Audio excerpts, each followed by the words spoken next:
So today I was on some of the group pages on, I think it was the Mustang group on Facebook, and I ran up on yet another argument about,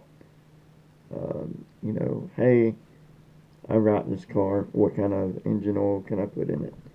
And arguments ensue. Um, Nobody seems to understand how oil weight works or how to read the bottle, right? Um, and of course, everybody has this answer, and I'm sitting over here on the computer laughing because it depends. It, it depends. People were telling him what he needed. They don't even know what kind of build he's got in his car, what engine's in his car, even what engine, for that matter, what kind of build is on that engine. It could be the 289 from a 65 factory, everything, or it could be built, you know, high lift roller cams, um, solid lifters, you know, all kind of all kind of stuff that would require high zinc, high viscosity versus, where a stock motor, it would hurt it, so it could be a lot of different possibilities. And then of course, well, you need 530, no, you need 1030. It's the same thing, sort of, and I'm gonna get to that. But first, you guys got to understand how oil weight actually works. Um, Now, back in the days when a lot of your older cars were made, they were designed for about 30 weight oil, whatever. But they didn't have multi-weight oil. Okay, what they had was motor oil. That was it. Okay, if you buy 30 weight, it's 30 weight, except it's kind of like syrup or honey. Whenever it gets hot, it actually gets a little thinner. And so you had to run it thicker because the engine doesn't, the engine's going to get warm and then stay at that warm temperature, right? It's only cold for a minute or two, right? So unless you wanted to be running water through it, or water thin oil, you had to run thick. Problem there is it took it a good while at startup for it to oil up because the oil's thick as, well, honey when it's cold. And what modern oil does is it has two weights, two numbers. That's why you have blank W blank, right? So they started using a thinner base oil, whether it's zero. I would never put that crap in my car. 0, 5, 10 weight, 20, whatever. W, which is your freezing temperature thickness, right? Below freezing or at cold temp, whatever. And then once it warms up, it has all these additives in it that expand. Like they if you've ever seen the little plastic ball toys that when you twist it and it compacts, but then when you open it up, it does this, right? The molecules in modern oil have the capability to do this, the additives, if you will. So when it's cold, it's thin. You got them all densely packed. It's thin, but then whenever it warms up, they expand out, right? And they thicken. So, in that sense, if you're looking at your running temp oil thickness, 5W30 and 10W30 is exactly the same once it's warmed up. It's made to expand and run at 30 weight. That's why it literally does not matter, especially during the summer because it's it's not going to be cold, right? So, um, can you mix it? Sure. Now, I like running 1030 in a 530 design car during the summer because one, it's the same thing, but two, um, your first number is going to be your base oil thickness. Now, these additives that are made to thicken at, running temps, they break down over time. Okay. Now, depending on, well, let me put it like this: if your base oil is a little thicker, 10 weight, but your car needs 30 weight, and the 30 weight additives are starting to break down, your base oil is still relatively thick. It's closer to that. It'll go, in my opinion, a little longer before starting to get a little too thin. It's starting out a little closer at startup every time to that necessary thickness. Um, this is also why,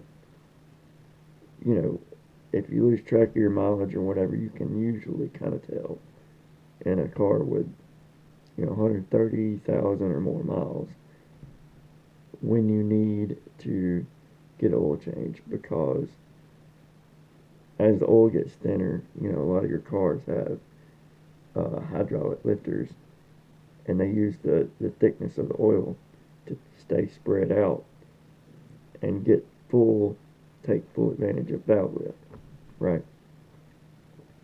But as the oil loses its ability to thicken, these lifters are they're not as stiff. They're like little hydraulic springs, little hydraulic shocks almost by design. So as the oil thins, they compress a lot easier, and they're not spread out as much by the oil pressure, right? So you lose valve lift. But in the same sense, you create slack in the valve train, and that's why sometimes you can hear it start to kind of clatter a little, or tick tick tick tick tick tick tick tick, right? And then you get your oil changed, or the old folks will be like, pour some oil treatment in it, some of that thick, goopy crap, right? And it quits. That's because you're taking up all the slack in the valve train by putting the thickness back in the oil. But of course, if your oil's been in there that long, it probably just needs changing. Just change your oil. Stop putting crap in it. Just change the oil. But yeah, it's funny watching these guys on Facebook argue about it, and I'm like, you haven't even asked him about his field. I mean, like, how are you gonna tell the guy that he needs something and you don't even know anything about it? So, anyway, let's see what else.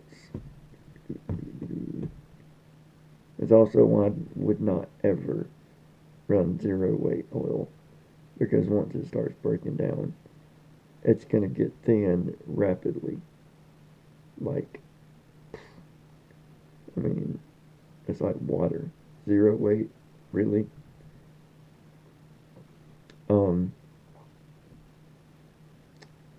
Synthetic versus conventional.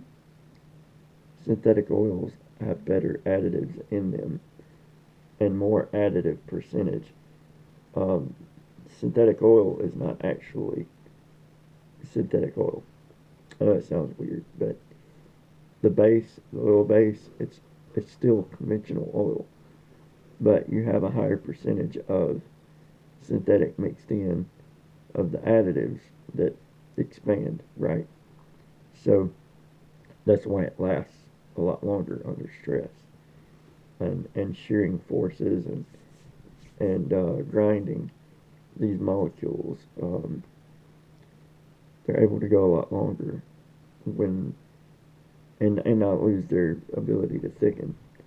So that's why they're so good with high temperature applications, turbochargers, turbo spinning at 20,000 revolutions a minute.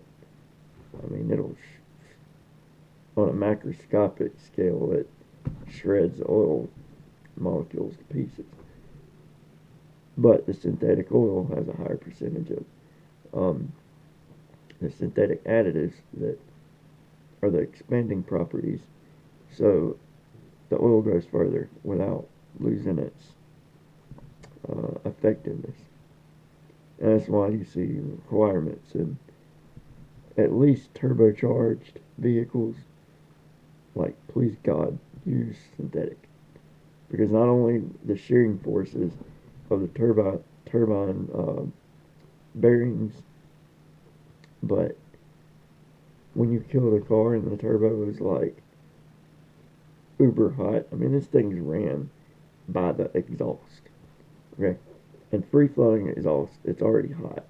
Go grab one, if you don't believe me.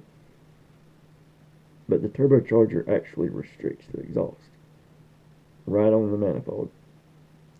So it gets super hot, okay? Plus, when you're boosting, you're cramming twice the air and fuel in, which means twice the exhaust going through the restriction at that. And if you ran that car hard enough up the street and back at night, I've seen videos of them glowing in the dark, okay? And you've got oil running through it. And then you kill the car. The oil is sitting there boiling in there, okay? So what happens with, older oil or cheap oil, it cokes. If you've ever left grease on a skillet or food, just a little bit, and just left it on there, see what happens. It'll bubble, it'll spatter, eventually it'll get thick, turn into syrup, and then it'll just burn itself to the skillet. That's what happens. So, it's called coking. It looks like old crappy Coke that got left in a cup for about a week. And it'll stop up all your oil passages and cause all kind of problems. And synthetic oil is more resistant to coking. Coke. So, don't use crappy oil in modern cars or any car, but $5 more bucks, get good oil. Synthetic blends, pretty good. It's okay. Well, I see it, if it's good enough for a turbocharged car, it's even better for a non-turbo. Makes sense. So, oh, and I've been asked about the Mobil 1 extended life, 15,000 miles, yada, yada, yada. They've got more, even more, it costs more, but even more of the additives that expand, as I said earlier. I don't know that I would go that far, or put it like this, I would at least change the oil filter, because your oil filter, once it starts getting more and more restrictive, it's going to start using the bypass, and when the bypass opens, it's not filtering. I got in an argument with somebody over this. I don't know how this went over their head, but normal driving with the restriction, yeah, it's probably going through the filter still. But when you floor it and RPMs go way up, oil pressure shoots up, and it's clogged, it's going to push that bypass open. And I don't know how this went over his head. The word bypass means not going through, it's going somewhere else. It's not going through the filter. It's just to keep your motor from burning up from loss of oil, basically. It's not filtering it. It's like a stopgap emergency. whatever. But um, so I would at least change the oil, even if not the oil, but the filter. Because even if the oil's still good, your filter is still can only filter so much. There's only so much filter media in there, and it's you're getting blow by around your piston rings. You're getting blow by from the PCV valve system and vacuum system. That and all that is building up in there, and it will. I mean, it's going to stop up soon. Metal shavings and feel, hopefully not a lot, but it's a thing. This is an engine. It's metal, metal, holes in between, still metal or metal.